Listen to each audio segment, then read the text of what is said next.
Okay. Congress. So Congress in America is our legislative body, which means that they exist to make laws. They actually have three primary responsibilities, which is make laws,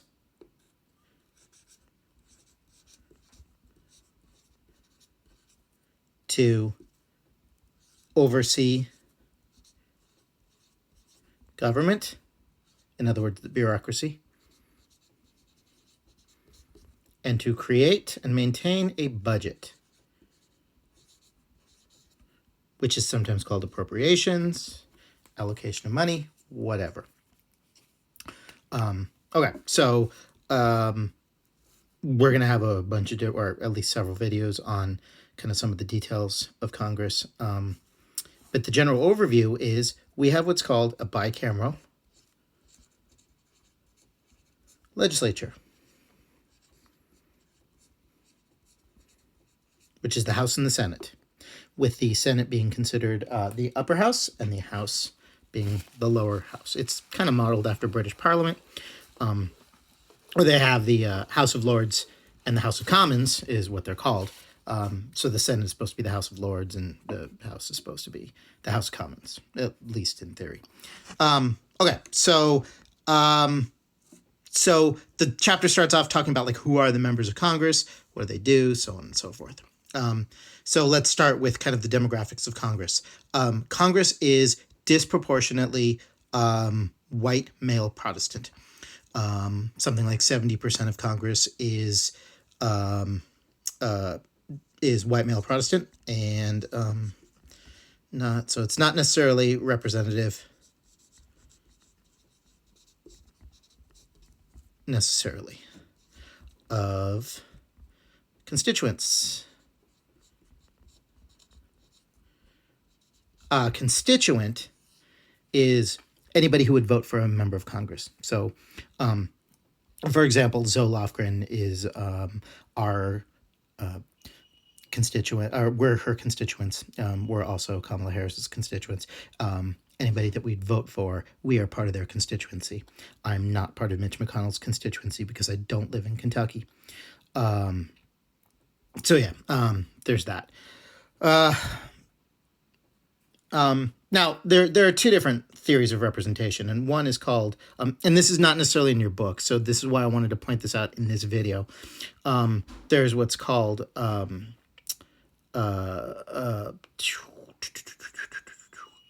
descriptive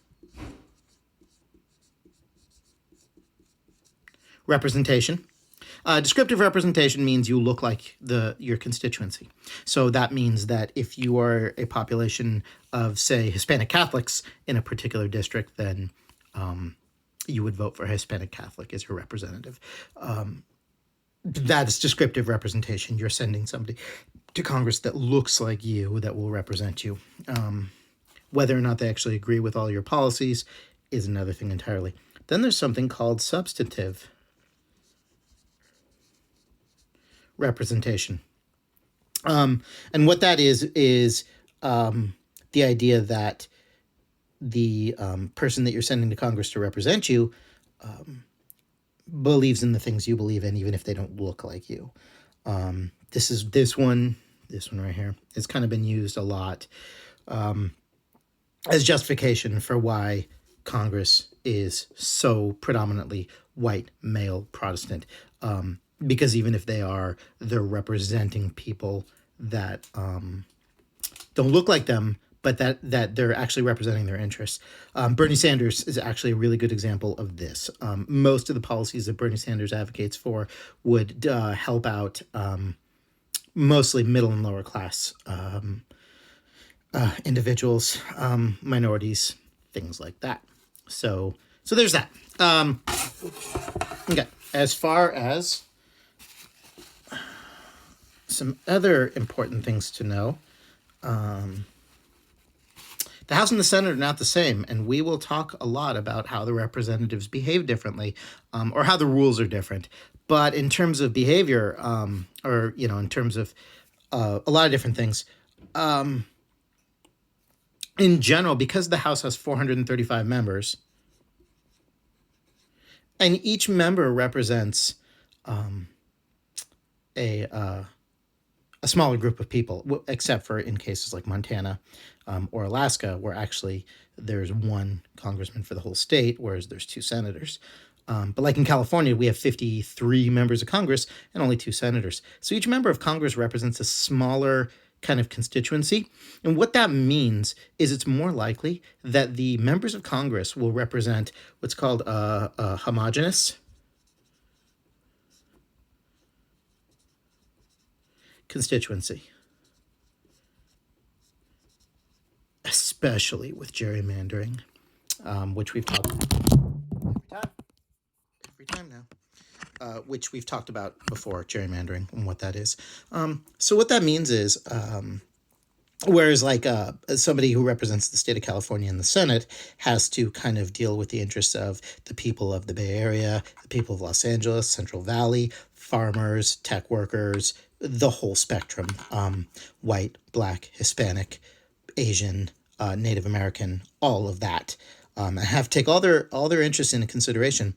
It's less likely that a member of Congress, say a Nancy Pelosi, who represents San Francisco only, San Francisco in terms of philosophy and politics, or Berkeley, or Hollywood, a specific area that has some unique characteristics, that member of Congress is going to represent that. So it's no surprise then that we see that members of Congress tend to be more, what's the word? I don't want to say crazy, but more polarized, more less centrist. I guess would be the word that I would look for. So we might see somebody who's representing, I don't know, a small white suburb of Florida or Alabama, and we might see their representative talk, and they sound crazy to us, or they sound like they're saying things that are just not even fathomable. Like we look at and go, "Are you kidding?" Like, but what you need to know is members of Congress are smart, and they're saying things that the people that vote for them will like. They're not targeting me, a representative from Kansas, in again a small little white suburb of mostly farm workers and middle class, whatever, very Christian, a lot of that. The things they say, they're not trying to get my vote because I can't vote for them. They're trying to get their votes, and so that they're going to take on that flavor. And then when you put that person in the same room as, say, again, a Zoe Lofgren and Nancy Pelosi, somebody like that, what you might see is a lot of disagreement. Whereas in the Senate, there's less of that, and especially because there's only 100 senators. So yeah. And so yeah, it's important to know kind of that is when you're watching them, that's kind of the point. The other thing is members of Congress, and this is just from the first section of the book, the part I asked you to read, the 11 to 11.3, I think it is. They talk a lot about something called incumbency. Incumbency is that you already hold office. So if you're incumbent, you are the existing office holder. And when you run for re-election, which in the case of the House is every 2 years, and in the case of the Senate is every 6 years, the incumbent is the one that already holds office, and the other person's the challenger. So it's important to note that incumbency has significant advantages. So all things being equal, incumbents win. And a lot of that is because voters just kind of go, oh, this person's already had that job. The sky hasn't fallen, so let's just let them keep doing their job. And there's incumbency advantage in the House and the Senate, though different degrees. You can read about that in the book and see. I'm not going to spend a lot of time here talking about that. But one of the reasons, the biggest reason that incumbency advantage exists is something called casework, which is one of the things that Congress does that we don't really talk a whole lot about, or at least you haven't up to this point. Can I just not make a mess? The answer to that is no, by the way. But this is an important part of their day because this is what gets them votes. And casework works like this. Say I'm a member of Congress and say one of you is attempting to, say, get your passport renewed. And you need your passport renewed in like 2 weeks. But that's not going to happen because it takes longer than that. So you call me up and you say, hey, Congressman Tony, I'm one of your constituents. I'm a large donor to your campaign. I have, a bunch of people that listen to me, blah, blah, blah, whatever. I'm influential in some way. Or maybe I already know that. And you say, I'm trying to get my passport renewed, and it says it's going to take, 4 weeks, and I kind of need it in 2 weeks because I'm heading out the country. So what I would do as a member of Congress is I would call up that'd be the Department of State that deals with that. And I'd say, listen, this is Congressman Devin Genzi. I would like to get this person's passport expedited and renewed quickly. And they'll say, I'm sorry, Congressman, we can't do that. It's going to take 4 weeks. And we say, okay, that's fine. Thank you for your time. I'm going to go back to my committee meeting because we have a meeting for a committee that oversees your budget in the State Department and your passport budget. And I'm going to go talk about how much money you're going to get in the next year and some of the federal regulations that we're going to put on you guys. So thank you for your time. I'm going to go. And they're going to go, whoa, wait. Hold on. Maybe we can help you. And then you'll get your passport in 2 weeks because I kind of used my position on a committee to benefit my members, my constituency. That's what casework is. And they do a lot of that. And it may not be for a person, but it may be for a group of people. Say there's X number of federal dollars that are floating around and we don't know how we're going to spend it. And my constituency wants or needs, they think they need a park or some federal structure of some sort. If I push for that, it'll get me votes. So that's casework, and I'm going to do that.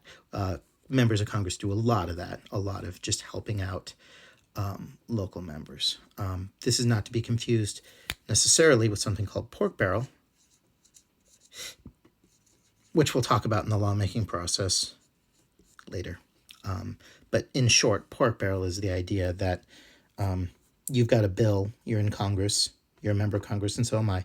You've got a bill, and you want me to vote for your bill, but I'm not going to do that for free. So I will vote yes on your bill if you put an amendment in your bill that gives me something that I want, that'll get me votes. Okay?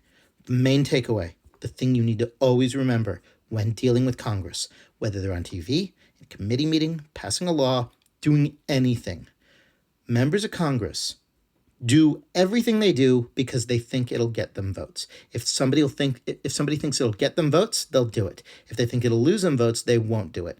There's no kind of moral center there. There's no kind of looking at this and saying this is a good idea, this is a bad idea. It's all about what's going to get me the most votes. If a member of Congress really truly believed that calling coronavirus a hoax and saying everybody should go outside and play and go buy things and stuff like that would make people feel good and get them votes, they would say it.